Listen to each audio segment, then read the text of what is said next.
ou la probabilité de trouver AK, c'est la somme sur n égale à 1, à 3, de à n, et ça on va le faire après. Voilà.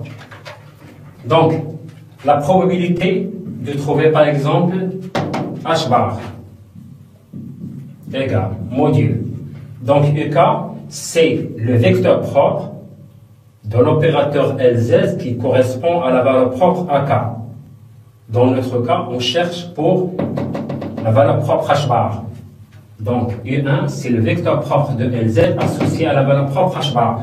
Donc, on dit que c'est U1 psi t égale à 0 au carré.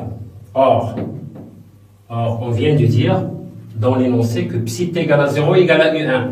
Donc, ça vous fait U1. Je vais remplacer ça par U1 au carré. Et comme la base de l'orthonormée, ça c'est égal à 1. Donc, ça fait 1. Donc, la probabilité est la maximale. Ça veut dire que sans faire de calcul, la probabilité de trouver la valeur propre 0 égale à 0. Et la probabilité de trouver la valeur propre moins h bar est égale à 0. Donc, c'est clair. La question D, regardez bien, la question D est tellement importante et qu'on pose toujours dans les examens de mécanique quantique. Exprimer psi de t en fonction des quêtes UK et calculer à l'instant t les probabilités. Voilà. Donc, quel est non, non, je m'excuse, c'est la question C. La question C.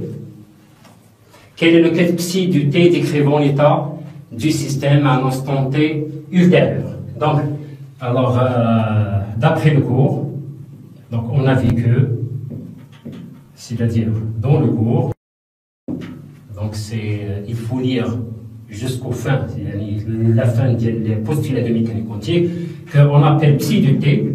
Donc c'est une simple formule, k égale à 1 à 3 parce qu'on a une matrice d'ordre 3, ck de 0, pourquoi 0? Parce qu'on vous a donné l'instant t égale à 0, exponentielle moins i e kt sur h bar phi indice k. Alors, quel est l'état du système? Lorsque je dis le système, ça concerne le hamiltonien. Donc, il faut mettre les énergies du hamiltonien et les vecteurs propres du hamiltonien. Avec ck de 0, il suffit de multiplier à gauche, ici, par phi indice k. Donc, si je multiplie à gauche par phi indice k, regardez, je multiplie à gauche par le bras phi indice k, phi indice k égale à 1, donc ça s'en va, et je mets t est égal à 0 pour se débarrasser de l'exponentielle, et je mets t égal à 0. Si je mets t est égal à 0, exponentielle 0 est égal à 1, il me reste ck de 0 phi indice k, pour éliminer phi k, donc je multiplie par le bras, égal à 1, donc il me reste 1. Donc il y a 3, C1 de 0 égale phi 1, psi t égale à 0, égale à U1. Voilà. C2, 0 égale phi 2 U1. Et C3, 0 égale à phi 3 U1. Et maintenant, on va remplacer les phi 1 par les valeurs. Et sans oublier, les phi 1, phi 2, phi 3, ce sont les vecteurs propres du hamiltonien H. Je les récapitule. Phi 1 égale 1 sur racine de 2 U1 plus U3. On a trouvé que phi 2 égale à 0. Non, c'est U2. Je m'excuse. Et on a trouvé que phi 3 est égal à 1 sur racine de 2 U1 moins U3. Donc, alors, le bras ici, donc j'ai 1 sur racine de 2. Regardez bien. Alors, je multiplie, c'est-à-dire le bras, par exemple ici, le bras phi 1 égale à 1 sur racine de 2, le réel, donc ça ne change rien. Conjugué de ça, c'est le bras, U1 plus U3. Alors, je multiplie par U1. U1 est égal à 1, U1, U3 égale à 0. Donc, il me reste 1 sur racine de 2. Maintenant, phi 2, U1. Donc U2, U1 égale à 0, U2, U3 égale à 0, donc ici égale à 0. Alors par contre ici, Φ3, U1, donc Φ3, le bras Φ3 égale 1 sur racine de 2, U1 moins U3. Je multiplie par le quête U1. U1 est égal à 1, il vous reste 1 sur racine de 2. Voilà. U1, U3 est égal à 0. Donc ça laisse ainsi 2. Maintenant je vais développer. Donc psi de t égale. Donc ça c'est une sommation. Donc ça fait C1, CK égale à 1, C1 de 0 exponentielle. Donc je vais remplacer K par 1, ensuite 2, ensuite 3. Moins, donc I, moins I, E1, T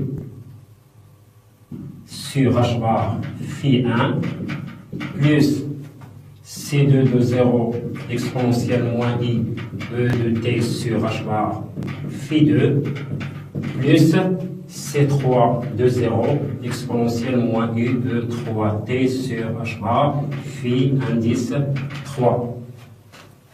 Et je vais remplacer les C1, C2 et C3. C1, 0 est égal à 1 sur racine de 2, donc je vais écrire ici en rouge. Donc psi de t égale, donc regardez bien, je vais remplacer à la fois C1, C2, C3 et je vais remplacer les énergies du Hamiltonien. Donc ça vous fait 1 sur racine de 2 exponentielle E1 est égal à H bar oméga. Donc est égal à H bar oméga. Donc ça fait, je simplifie par H bar oméga. Donc E1 égale H bar oméga. E2 égale à 0. E3 égale à moins H bar oméga. Donc je vais remplacer à la fois les C1, C2, C3 et je vais remplacer E1 ou 2, 3. Donc ça vous fait 1 sur racine de 2 moins I oméga T phi indice 1. Si c'est 0 plus C3 égale 1 sur racine de 2, ça fait 1 sur racine de 2 exponentielle moins, donc moins, et ici, donc ça vous fait, ici j'ai un signe moins, ici, voilà, je m'excuse, ici j'ai un signe moins, donc ça fait plus, et oméga t phi indice 3. Maintenant, je vais remplacer les phi 1 égale 1 sur racine de 2, donc c'est exponentielle moins i oméga t sur racine de 2, je vais remplacer les phi 1. Et phi 1 c'est ça. Donc ça fait U1 plus U3 sur racine de 2. Voilà. Plus exponentielle i oméga t sur racine de 2. Je vais remplacer phi 3 par sa valeur qui est là. Donc ça vous fait U1 moins U3 sur racine de 2. Donc psi de t, l'état quantique du système à l'instant t ultérieur. Ici ça vous fait, donc ça fait 1 demi, donc exponentielle moins i oméga t fois U1 plus U3 sur 2 plus exponentielle i oméga t U1 moins U3 sur 2. Alors psi de t égale, donc je vais mettre U1 en facteur. U1 en facteur de quoi? De exponentielle i oméga t plus exponentielle moins i oméga t sur 2.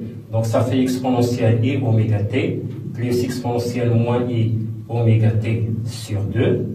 Voilà. Et je vais mettre U3 en facteur. Donc ici j'ai un signe moins. Donc ça vous fait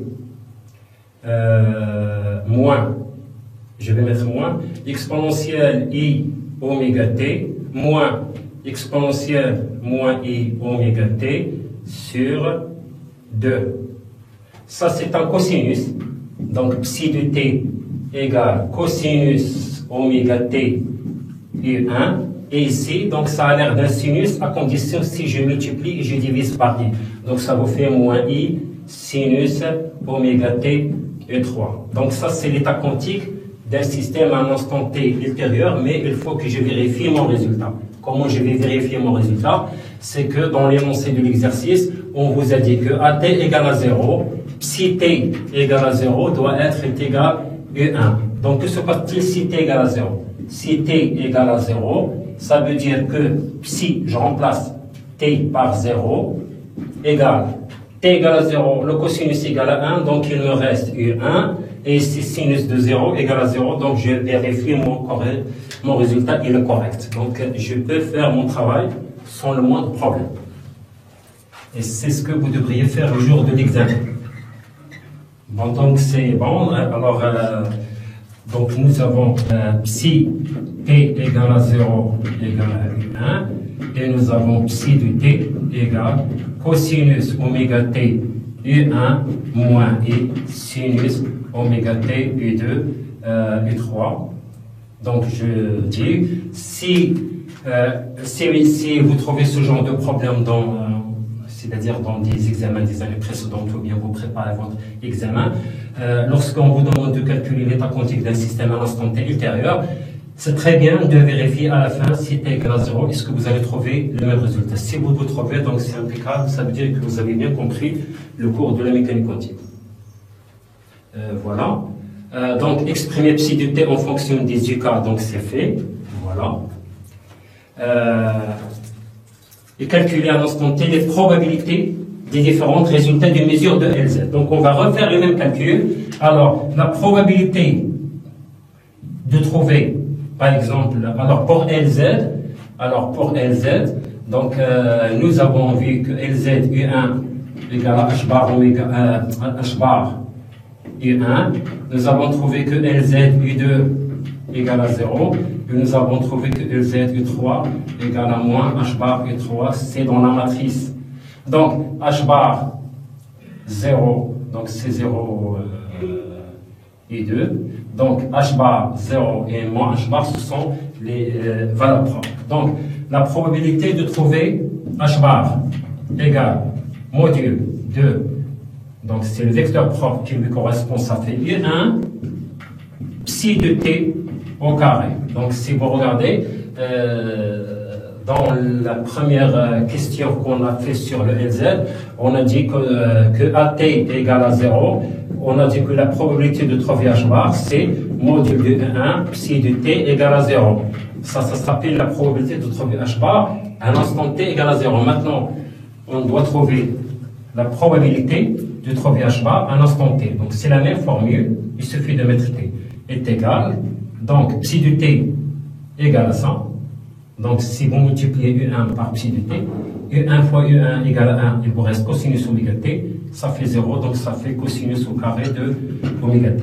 La probabilité de trouver 0 est égale module 0, c'est le vecteur propre qui lui correspond, ça fait U2, I2 psi de t au carré égale, donc il n'y a pas de I2. I2, U1 égale à 0, I2, I3 égale à 0, donc ça fait 0. La probabilité de trouver mon H bar, je prends les vecteurs propres qui lui correspondent, ça fait U3.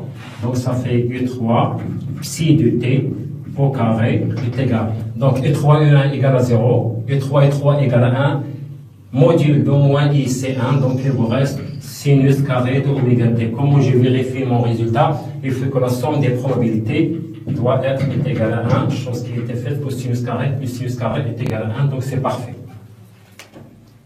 Donc maintenant, voilà, et il faut tracer ces probabilités. Donc on peut tracer ces probabilités d'une manière simple, en fonction de t, et ça c'est la probabilité.